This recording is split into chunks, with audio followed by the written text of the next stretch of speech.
Mata air keteladanan.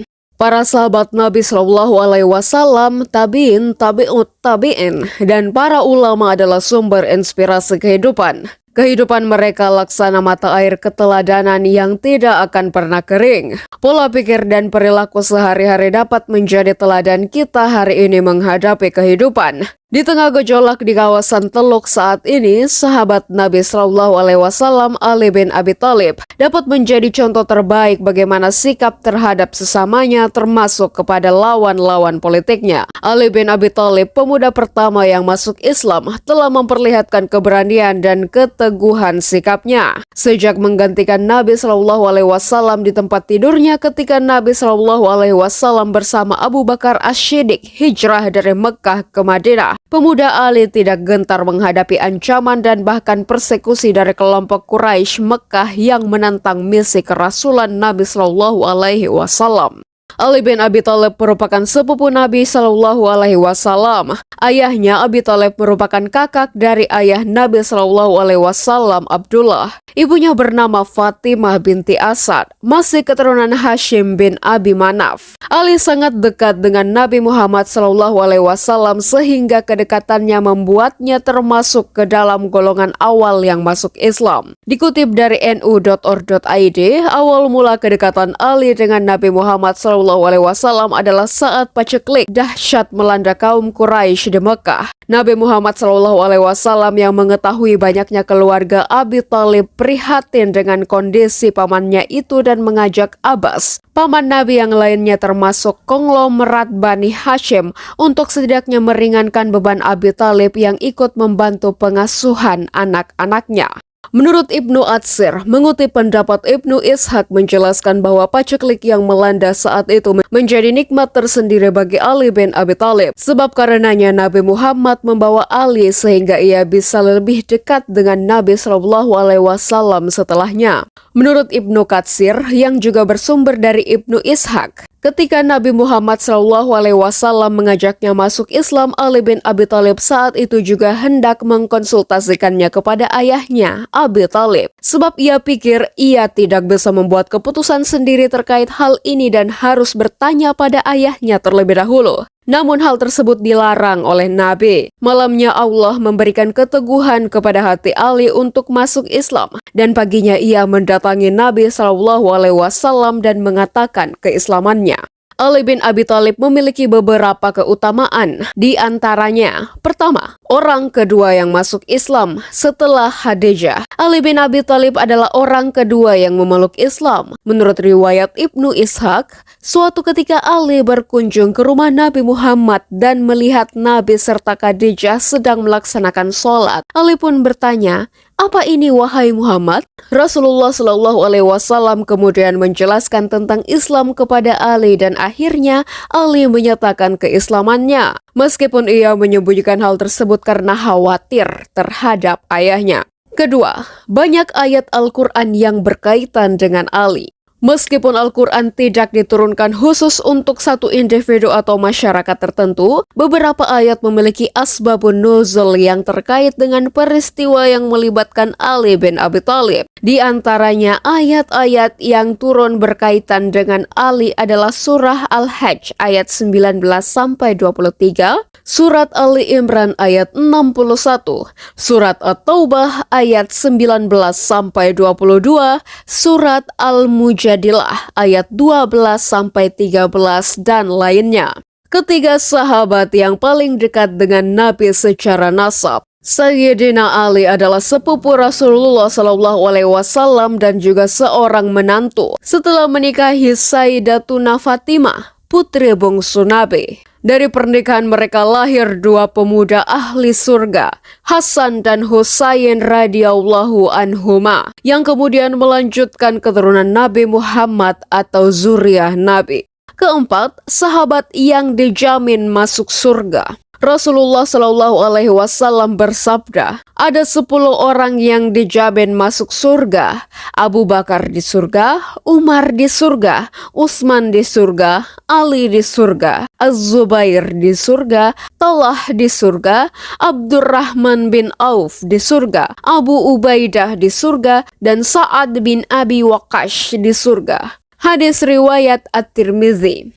Kelima, sangat pemurah dan dermawan. Salah satu kisah tentang kedermawanan Sayyidina Ali adalah ketika seorang laki-laki datang kepadanya dan berkata, "Wahai Amirul Mukminin, saya membutuhkan sesuatu darimu. Saya sudah mengadukannya kepada Allah sebelum mengadukannya kepadamu. Jika engkau memenuhinya, saya akan memuji Allah dan bersyukur kepadanya. Tapi jika tidak, saya tetap akan memuji Allah dan tidak menyalahkanmu." Kemudian Ali berkata, "Tulislah semua kebutuhanmu di atas tanah, karena aku tidak mau melihat kerendahan wajah peminta ada di wajahmu." Setelah laki-laki itu menuliskan kebutuhannya, Ali pun membacanya dan berkata, "Saya akan penuhi semua permintaanmu." Keistimewaan lain dari sosok Ali bin Abi Thalib sebagaimana digambarkan dalam sebuah hadis Rasulullah SAW, Al-Kisah. Rasulullah SAW bersabda, "Aku adalah pintunya ilmu dan Ali adalah kuncinya." Ya, sahabat Ali bin Abi Thalib karamallahu wajah, menantu baginda Nabi. Dikisahkan, Nabi merupakan pintu ilmu yang sangat luas. Ia sebagai bekal dunia akhirat, sebagaimana pernah disabdakan, kunci ilmu dimiliki oleh sahabat Ali. Hati mana yang tak penasaran mendengar sabda Rasul tersebut?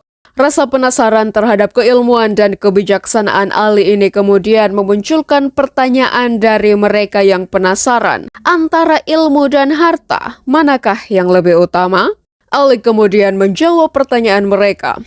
"Kalau ilmu menjagamu, namun harta, engkau yang harus menjaganya. Ilmu itu menerangi hati, sedangkan harta mengeraskan hati. Ilmu jika dibiarkan tidak apa-apa, namun harta jika dibiarkan akan rusak. Ilmu ketika di hari kiamat akan menolongmu, namun harta akan menjadi penyebab lamanya hisab di hari kiamat." Teladan di tengah perang. Salah satu teladan yang dapat kita ambil dari sosok Ali bin Abi Thalib adalah dalam peristiwa tahkim atau perundingan damai atau gencatan senjata dalam perang Siffin antara Ali versus Muawiyah. Dalam perang Siffin itu, korban terbunuh dari kedua kelompok mencapai 70.000 jiwa dari pasukan Ali bin Abi Thalib radhiyallahu anhu. Sekitar 25.000 orang dari pasukan Muawiyah, sekitar 45.000 orang. Di antara korban yang terbunuh dari pasukan Ali radhiyallahu anhu adalah Ammar bin Yasir radhiyallahu anhu, seorang sahabat terkemuka. Perang Siffin berlangsung selama 7 bulan. Dalam rentang waktu itu, terjadi 90 kali kontak senjata. Pada 10 Safar 37 Hijriah, tanda-tanda kemenangan terlihat berada di pihak Ali. Pasukan Syam kemudian mengangkat mushaf Al-Quran di ujung tombak-tombak mereka sambil mengatakan, "Antara kami dan kalian ada kitabullah." Pertempuran kemudian dihentikan setelah kedua belah pihak sepakat melakukan gencatan senjata. Hal itu terjadi pada Rabu, 13 hari sebelum bulan Safar berakhir, tahun 37 Hijriah. Mereka sepakat mengirimkan mediator untuk bertemu di Daumatul Jandal pada Ramadan. Kedua pasukan pun kembali ke wilayah masing-masing. Ibnu Hajar menjelaskan, peristiwa tahkim terjadi ketika pasukan Muawiyah hampir dikalahkan oleh pasukan Ali bin Abi Thalib radhiyallahu anhu.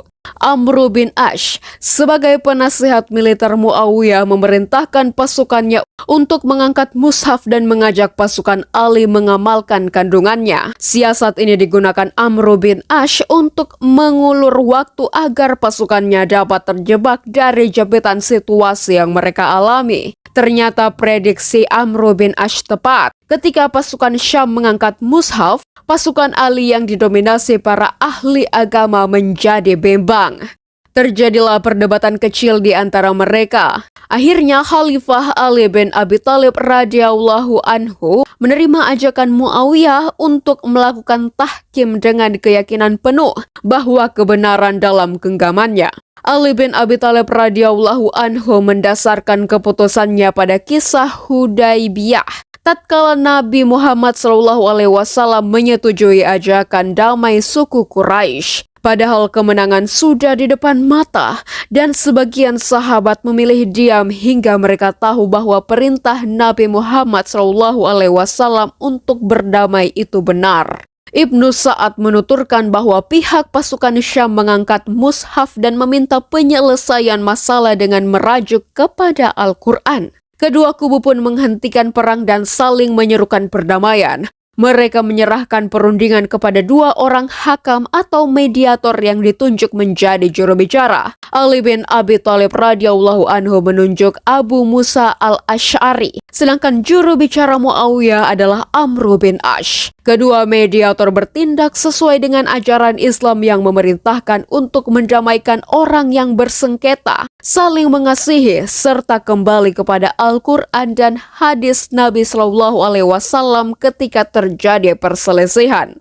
Perundingan tahkim tersebut melahirkan sosok bernama Abdurrahman bin Muljam yang kecewa karena sang khalifah sudah berani memutuskan dan menerima hukum berdasarkan keputusan akal manusia. Ia kemudian menebas Ali dengan perang beracun saat hendak mengimami sholat subuh berjamaah pada 19 Ramadan 49 Hijriah. Tebasan itu yang kemudian mengakhiri era kepemimpinan Khulafaur Rasyidin. Teladan yang dapat kita ambil dari kisah perang Siffin ini antara lain, meskipun nyata-nyata Ali bin Abi Thalib bersama pasukannya sudah dipastikan akan memenangkan perang, tetapi ketika ada permintaan gencatan senjata tahkim dari pihak yang kalah, Ali justru merasa bahwa itu merupakan jalan terbaik yang harus ditempuh untuk meminimalisir korban dari kedua belah pihak. Meskipun keputusan itu keliru, tapi Ali tentu tidak menyesal, sebab ajaran Islam sejatinya memerintahkan untuk mendamaikan dan saling mengasihi, serta menciptakan kondisi damai dalam sebuah kawasan di kedua belah pihak. Sejarah memang mengisahkan bagaimana Muawiyah kemudian memenangkan tahkim itu dan kelak mendirikan sebuah imperium atau dinasti Umayyah. Akan tetapi, jika mereka condong pada perdamaian, condonglah engkau Nabi Muhammad padanya dan bertakwalah kepada Allah. Sesungguhnya hanya Dialah yang maha mendengar lagi maha mengetahui. Quran Surah An-Nafal ayat 61. Kecuali orang-orang yang menjalin hubungan dengan suatu kaum yang antara kamu dan kaum itu ada perjanjian damai, mereka jangan dibunuh atau jangan ditawan. Demikian juga orang-orang yang datang kepadamu, sedangkan hati mereka berat untuk memerangi kamu atau memerangi kaumnya. Seandainya Allah menghendaki, niscaya Dia berikan kekuasaan kepada mereka untuk menghadapi kamu sehingga mereka memerangimu. Akan tetapi jika mereka membiarkanmu atau tidak mengganggumu, tidak memerangimu dan menawarkan perdamaian kepadamu atau menyerah, Allah tidak memberi jalan bagimu untuk menawan dan membunuh mereka. Quran Surah An-Nisa ayat 90.